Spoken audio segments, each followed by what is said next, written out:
साम्राज्य, सामान्यांचा असामान्य आवाज।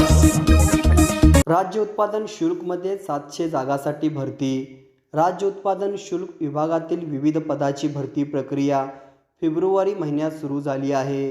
सुमारे 700हून अधिक पदासाठी ही भरती राहणार असून त्यामध्ये सर्वाधिक 650 पदे जवान या संवर्गातील आहेत। तसेच लघुलेखन, लघुटंकलेखन, चपराशी ही पदेही भरली जाणार आहेत। विभागाने भरतीबाबत 30 मे 2023 रोजी जाहिरात दिली होती। त्यासाठी ऑनलाईन अर्ज भरण्याची प्रक्रिया सुरू केली होती, परंतु जवान हा राज्यस्तरीय संवर्ग घोषित करून ही भरती प्रक्रिया तात्पुरती स्थगिती करून सुधारित भरती प्रक्रिया राबवण्याचा निर्णय घेण्यात आला। त्यानुसार आता लवकरच ही प्रक्रिया सुरू होणार आहे।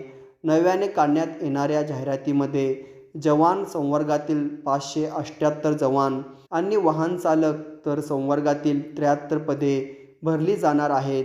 ज्या उमेदवारांनी यापूर्वी दिलेल्या जाहिरातीनुसार अर्ज केले आहेत त्यांना पुन्हा नवीन जाहिरातीनुसार अर्ज अद्ययावत करण्याची मुभा देण्यात येणार असल्याचे कळविण्यात आले आहे।